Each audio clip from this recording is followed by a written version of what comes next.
Hi and welcome to another narration, presented by yours truly, Cryptid's Roost. Let's just take a moment's silence for all the haters. That's enough. Be sure to check out the blooper reel at the end of the video, which is then followed by the end screen, where you will find more videos listed. So grab your coffee, sit back and enjoy the show. And don't forget, where fear is, happiness is not. The Mummy's Voice. This awesome story is written by Jake Wick. Jake Wick has an anthology selection of his works that are free to read. The link for that will be listed below in the description. Ben was never much for getting the creeps during the graveyard shift at the local museum. All of those figurines and statues and witch doctor masks, he never saw anything in them besides wax and stone and wood. He liked the solitude in the museum at night. He liked hearing no one's voice. He liked hearing nothing at all. Being a nighttime security guard brought on solitude that Ben had always appreciated. He found comfort in his job. That was, of course, until a 4,000-year-old corpse named Prince Caffrey arrived at the museum for the month of October. The mummy of Prince Caffrey III was a travelling exhibit. If it were permanent, Ben knew he would have had to see about quitting. From the moment Prince Caffrey's malodorous corpse arrived, Ben felt an unease that he hadn't felt in a long time. He wished they could have at least placed glass over the sarcophagus. But the sarcophagus was wide open and it exposed the prince's corpse to the open air. The mummy was wrapped in gauze that was now rotted and withered by the hand of time. The head was exposed. It was a sickly brown colour. The face was skeletal, and yet it still had the components of a human face. There was half a nose and shriveled ears and even a couple teeth. What the mummy's face was missing were its eyes. Instead, two empty void-like sockets glared upward at nothing but simultaneously at everything, and they looked as though they had led into an eternal and bottomless abyss. Perhaps the most unsettling aspect of Caffrey's anatomy was its mouth that hung wide open, agape in a never-ending and silent scream. The distressed appearance of the facial muscles only added to the impression that this poor prince had been buried alive, something the experts were looking into. It was Ben's third shift with Prince Caffrey resting under the same roof, and he already couldn't wait for the month of October to be over. It was only the 5th too. Ben wasn't too sure how much more of this he could take. He was like a child with a creepy doll in their bedroom. No matter what room he was in, what floor he was on, what exhibit he was near, he could feel those lifeless eye sockets leering at him through the walls. When he used the bathroom and approached the sink to wash his hands, he felt abashed when confronted by his own reflection, because his reflection displayed unease that was childlike and irrational and foolish. That thing is here. It's upstairs, right above my head. Maybe it knows I'm here too. And in the afternoon, while Ben slept, he saw Prince Caffrey's ghastly face in his dreams. The facial features of the mummy were even more exaggerated in dreamland. Cartoonish almost, but still grisly. And in Ben's nightmares he could look down on Caffrey's horrid face as the jaw inched open and shut, open and shut, open and shut, and with each movement would utter a futile grunt like someone in a sleep paralysis attempting to cry for help. Ben would always awaken with a jolt, shaking his head around, trying to get the image out.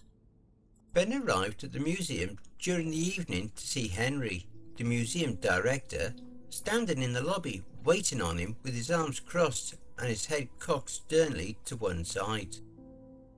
He looked like a school teacher who was out to rectify the behaviour of a disobedient student. "Henry?" "Ben, take a walk with me." "A walk?" "Yes, a walk.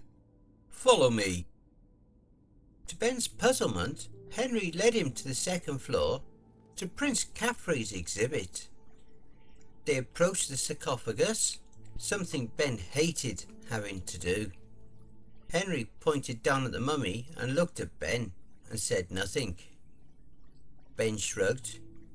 "Yeah, I give up." "Look at the arms." The very second after those words were uttered, Ben felt his veins turn into rivers of ice. Ben saw it too, saw the arms of the mummy, which were now down by its side, rather than crossed over the chest like they were supposed to be.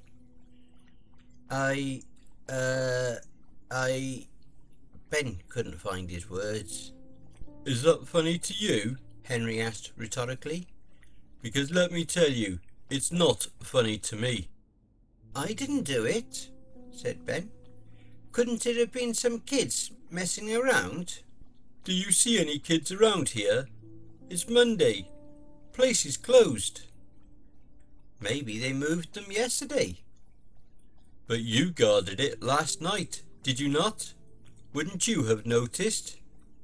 Ben had passed by the exhibit once, and only once, the previous evening, and never noticed anything off about the arms. In fact, he faintly remembered the arms being crossed over the chest, but there was no way to be certain. "Look," said Ben, "did you talk to Jimmy?" Jimmy was the daytime guard, a real prankster. He and Ben had always enjoyed playing jokes on each other.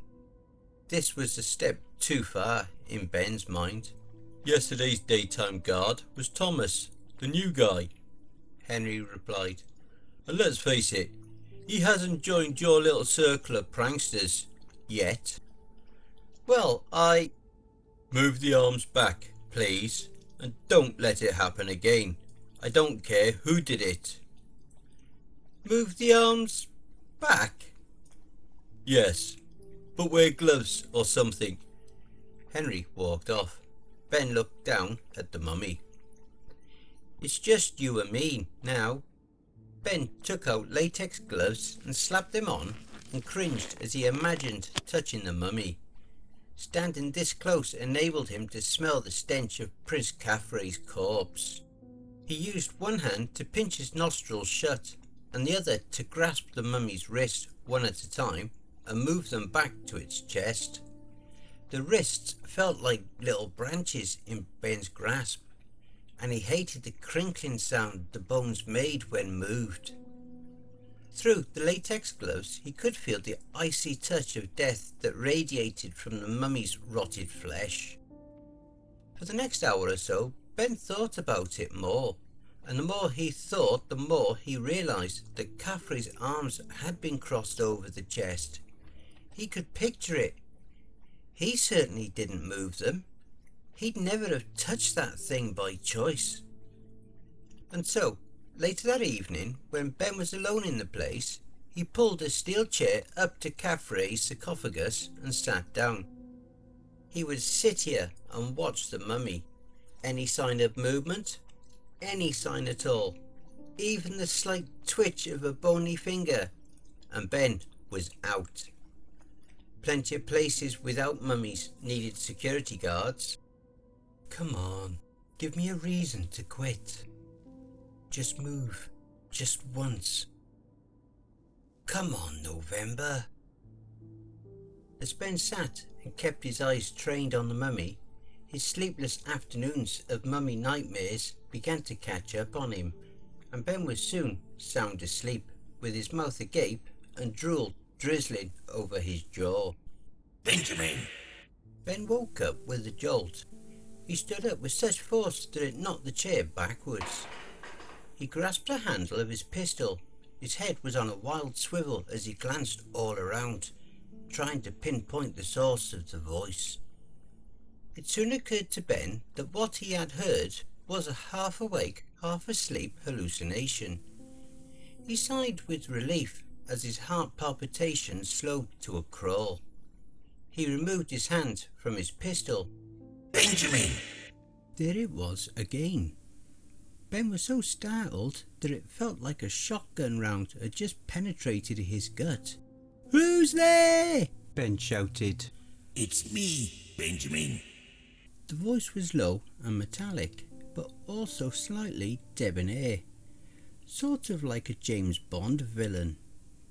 Ben found it difficult to pinpoint the source. "Where are you?" Ben asked. In here, The voice replied. in my sarcophagus. Ben's heart sank as he drew his gun and slowly approached the mummy's coffin. "No, that's impossible," said Ben. One would think. The voice replied. "Jesus Christ!" Not quite. I'm Prince Caffrey the Third, and I will be requiring your assistance. At this moment, Ben realised that the voice was not coming from the mummy itself, nor anywhere in the room for that matter. It was sounding off inside of Ben's mind. "Great, I'm going insane." "This is insane," said Ben. "I must be going crazy. I must be—" Oh, do stop dawdling. Caffrey interrupted. We're wasting time. "How are you speaking to me?" I have no earthly idea why it took me 3 days and all of my inner strength and then some more just to move my arms from my chest. This isn't sustainable, Benjamin, and so I need your help, you see. "Oh, screw this." Ben began heading for the exit. Excuse me? Said Caffrey. That's quite rude. Ben suddenly felt a sharp pain inside of his head that quickly multiplied into the worst migraine imaginable. He fell to his knees, clutching his head and yowling in agony. "Oh my God!" Ben cried. "Please stop! Please!" Will you stop with the foolish rambling? Caffrey asked. "Yes! Oh God!" Just like that, the migraine ceased. Ben climbed to his feet and clutched his forehead. Now please, do as I ask, Said Caffrey. or the next one will be far worse, I fear. "All right," said Ben. "All right, fine. What do you want with me?" Benjamin, I have a confession. Said Caffrey. My own gods will not allow me into the afterlife. I am subjected to an eternity in the underworld, but I'm afraid it just won't do. I need to get my soul to heaven, and you are going to help me. "Me? I'm just a security guard." Which is exactly why you're the perfect little helper.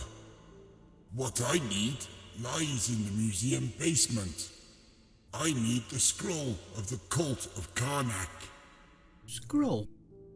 What scroll? How do I know which one?"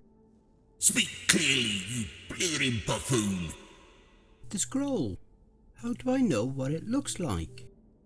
On the front of it, there is the image of the god Karnak, a pagan deity with the head of a flamingo. Head of a flamingo, head of a flamingo, head of a flamingo. Ben repeated this with fear that he would forget. Find it and bring it to me. Caffrey snarled. Ben stood there like a fool for a moment or two. Caffrey didn't seem to like this. Waiting for something? Prince growled with impatience. "This is a dream," said Ben, perhaps foolishly, but it made sense in that moment. He had fallen asleep in that chair and he was simply dreaming. Think so? Replied Caffrey, and suddenly Ben felt the volume of the Pacific Ocean concentrated into the tiny cavity of his skull. He couldn't even scream.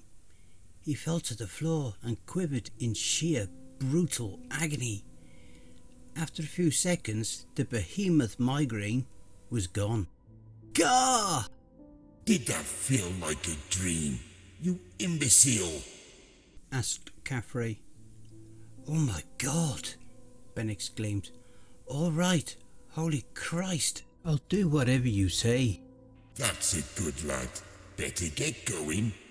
I'd hate for Jenny to feel that too. Ben's heart stopped. Jenny was Ben's wife, sweet as could be, frail as a bird, never wronged anyone. Caffrey must have wormed his way deep into Ben's mind because he clearly knew who Ben's wife was. A scary thought indeed. I swear to God, if you... Oh, Benjamin, do shut up. I'm already dead, you know. Now, get to it before I make your eyes pop out. All right. Ben turned around and exited the exhibit with haste. The elevator hummed as it travelled down into the depths of the museum. The mummy's voice was gone from Ben's mind now, but Ben was certain the voice would pop back in when he least expected it. He knew it would scare the daylights out of him too. Ding! The elevator doors opened and Ben's eyes adjusted to the darkness. The museum basement looked like a hoarder's garage, a maze of clutter and boxes and dusty items. Ben stepped out of the elevator and began his trek through the labyrinth of clutter. He felt himself travelling through time as he passed by numerous eras. The ancient Romans, the Aztecs, the Easter Islanders, the Mongols. His eyes scanned the place as he desperately tried to pinpoint ancient Egypt. When he did, he exhaled with relief. Ben clambered over to the pile of Egyptian artifacts. Golden statues and figurines and pharaoh masks and amulets and jars with animal heads. He rummaged through everything, knocking things over and making a jumbled mess as he searched for the scroll. Head of a flamingo, head of a flamingo, head of a flamingo, he repeated to himself over and over again until he was saying it so fast that the words no longer sounded like anything other than a toddler's gibberish. His hand found its way to something in the middle of a jumbled pile, and when he clutched at it, he felt that it was a scroll, and he pulled it out and saw the depiction of a man with the head of a flamingo. Thank God! He cried. Ben popped the seal and opened the scroll. A white museum label was taped to it and read, Cult of Karnak. Depicted on the scroll was apocalyptic imagery. The flamingo god Karnak stood at the top of a pyramid with his arms outstretched as people ascended the pyramid steps in hopes of escaping the hellfire that burned below. Another image depicted Karnak sending down plagues of fire and locusts upon followers of the god Osiris. And as he gazed at these images, he felt a feeling of dread slowly envelope him. That's the one. Ben jumped and yelped, startled. As he had feared, Caffrey's voice popped back in at the most unexpected time. Holy shit, said Ben as he caught his breath. Bring it to me, said Caffrey with impatience. Let's hurry along here. Okay. Ben walked hurriedly back to the elevator and furiously tapped the buttons until the doors closed. When he exited the elevator, he dropped the scroll more than a few times as he desperately scrambled towards Caffrey's exhibit. But as he rounded one last corner, he was filled with shock as he came face to face with Henry, the museum director. Holy shit, said Ben startled out of his wits. Henry? Ben glanced down at his watch. It was already 6 a.m. Henry was giving him that cockeyed stare once again, as his eyes travelled downwards to the scroll in Ben's hands. What is that? Henry asked.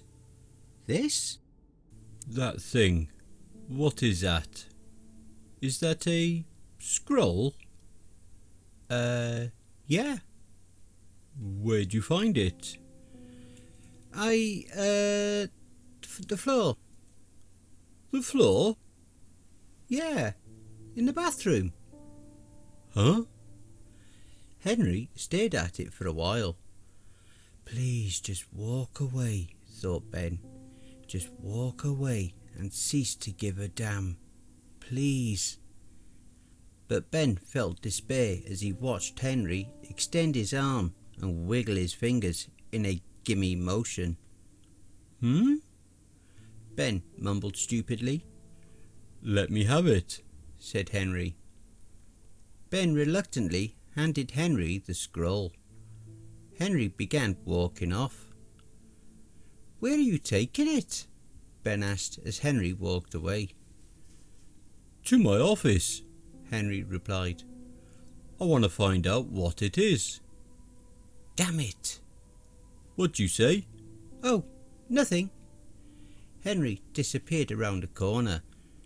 Ben entered the mummy's exhibit with haste and approached Caffrey's sarcophagus. He looked down at the silently screaming mummy.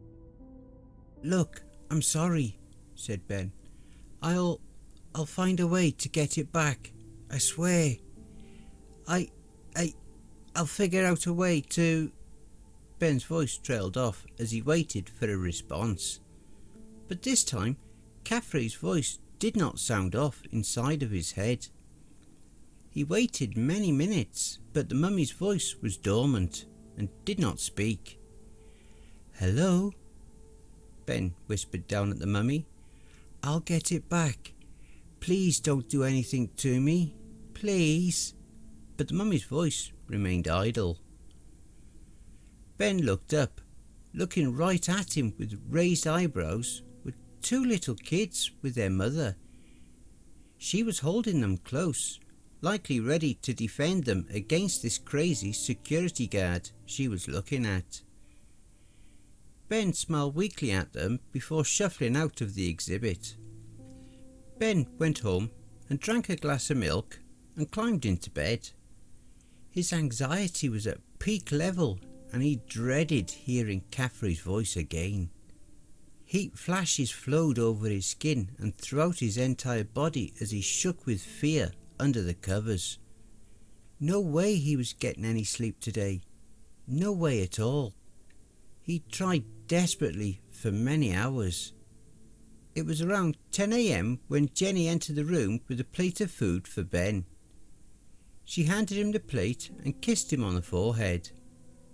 Ben was too uneasy to eat, but he shoved some food in his mouth anyway so that Jenny felt appreciated, and she kissed him again and left the room.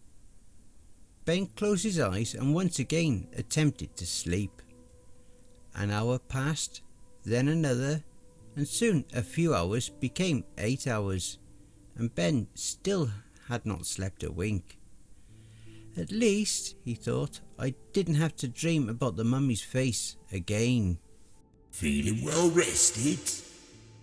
Ben threw off the covers as he uttered a loud whooping noise.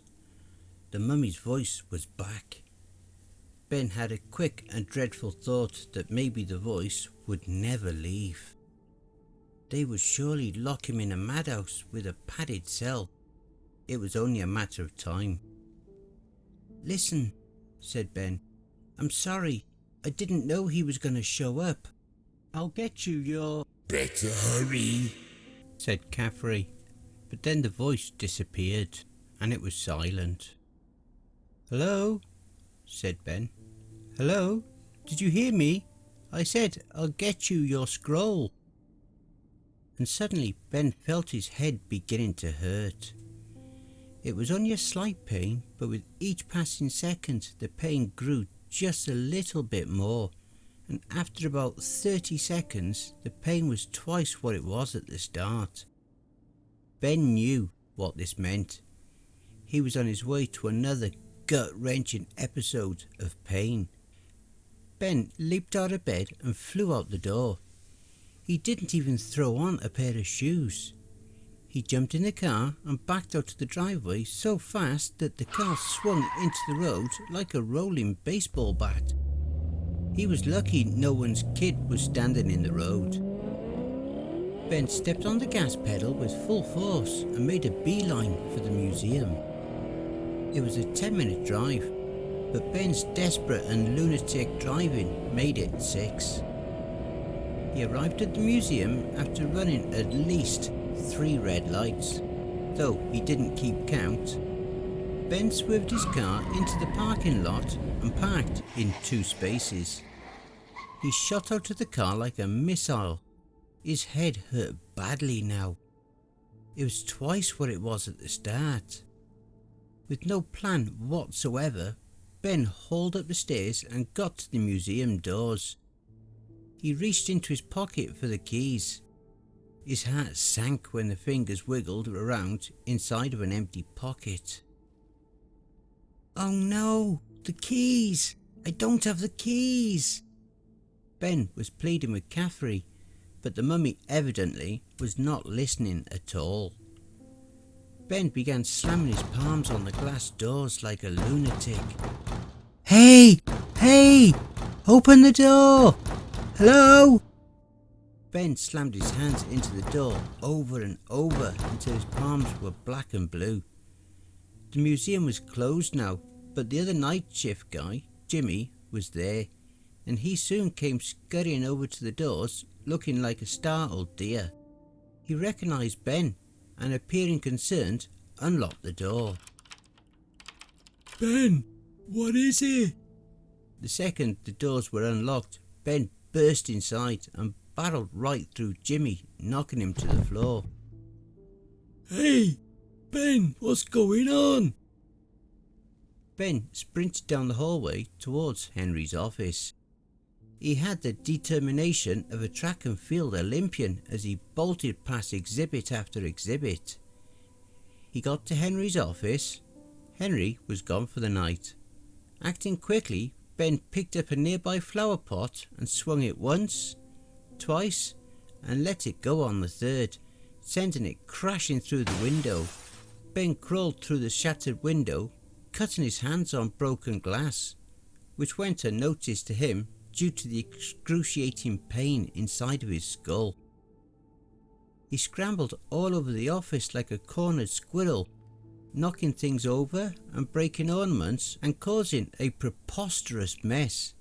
He finally spotted the scroll sitting atop the shelf, which made it apparent that the mess he had just made was completely unnecessary. Ben would surely be fired, and he didn't care a bit. He snatched the scroll, and the second his fingers made contact with it, the pain in his head ceased. Well done, said Caffrey, returning to Ben's mind. You sure moved quickly with a bit of motivation. Oh God, said Ben. Oh geez, okay, I got it. Get to my exhibit, now! Sure thing. Ben sounded almost grateful. As he exited Henry's office, he could hear Jimmy shouting his name in concerned fashion. Ben couldn't have cared less. He made his way to the second floor and entered the mummy's exhibit for what he hoped was the last time. He approached Caffrey's sarcophagus and looked down at the mummy for, again, what he hoped would be the very last time. All right, said Ben. What do I need to do? I need you to open the damn thing first. Caffrey snarled. Once you do, all I require of you is to look upon the words written. I'll take it from there. As Ben opened the scroll and once again laid eyes on the frightening imagery depicted inside, he felt that sense of dread once again come over him. He lowered the scroll down to his side, perhaps unwisely. "Say, Prince," said Ben, Have you lost your mind? "why aren't you able to get to the afterlife anyway?" Because I'm a murderous fiend. Now lay your eyes on that scroll, or I'll throttle you so badly that I'll have to use the other guard. Okay, said Ben, not wanting to poke the beast any longer. Ben gazed upon the scroll and trained his eyes on the hieroglyphics. Caffrey began to read. Caffrey recited the words in ancient Egyptian tongue, and as he did, Ben began to feel a strange sensation inside of his head. It was not a pain, but rather a dizziness. "Come on, don't pass out, don't pass out." And then darkness. When Ben woke, he found himself staring up at bright lights, and as his blurred vision came into focus, he realised he was looking up at the ceiling in the mummy's exhibit. Holy shit, Ben thought. The whole thing was a dream. It all made sense now. He had fallen asleep in Caffrey's exhibit and simply must have had just another mummy nightmare, a vivid one at that. But this notion completely washed away when Ben realised he could not move. He thought maybe it was sleep paralysis, something he had only gotten once in his entire life. And then he saw his own smiling face looking down at him, and that was when he put the pieces together, felt the sides of the sarcophagus against his elbows, felt his own decayed flesh, felt the gauze wrapped around his own body, felt his arms crossed over his chest. Thanks for the new vessel, said Caffrey, now residing in Ben. Now, if you'll excuse me, I must get home to Jenny. And with that, Caffrey smiled and winked and walked off. Ben, now dwelling in that stinking corpse he had hated for so long, could do absolutely nothing in protest. The only movement he could muster at all was to inch his jaw open and shut, open and shut, open and shut, as the smallest and faintest grunt exited his rotting lips. And I hope you all enjoy the blooper reel. Being a nighttime security, perhaps the most unsettling aspect of Caffrey's anatomy was it, because his reflection displayed unease. He used one hand to pinch his nostril. Fuck's sake. He knew it would scare the daylights out. His eyes scanned the place as he desperately tried to pinpoint ancient. Ben clambered over to the pile of ancient artifacts. Fuck's sake. And when he clutched at it, it felt. Depicted on the scroll was an apocalypse. Caffrey recited the words in ancient. Hey family, please be so kind as to throw punch the like button and smack the ass of the subscription button as well. And remember to chokehold that notification bell and then select all. That way you'll receive all notifications each time I upload a new video. And by subscribing, you'll be the first to see all of our new spooky creepypasta stories. A very big thank you to Jake Wick for allowing me to narrate this awesome story. Make sure to check out Jake Wick's Creepypasta fandom page for more brilliant stories. And be sure to check out the Jake Wick playlist here for more of their stories that I may have already narrated. I would just like to say a very big thank you to all of the authors that I have worked with and all the ones that I will work with in the future. So thank you all my brothers and sisters. And why not hashtag cryptidsroost in your comments. If you would like to support the channel, I have an account at buymeacoffee.com. You can buy me a coffee with your coffee donations, big or small, to that site. The link is below, or via paypal.me/cryptidsroost. You can also support us and buy me a coffee on Ko-Fi. It's an alternative to Patreon. The link for that will also be below. And don't forget to check out the end screen, see above, that will also list some more videos in my back catalogue.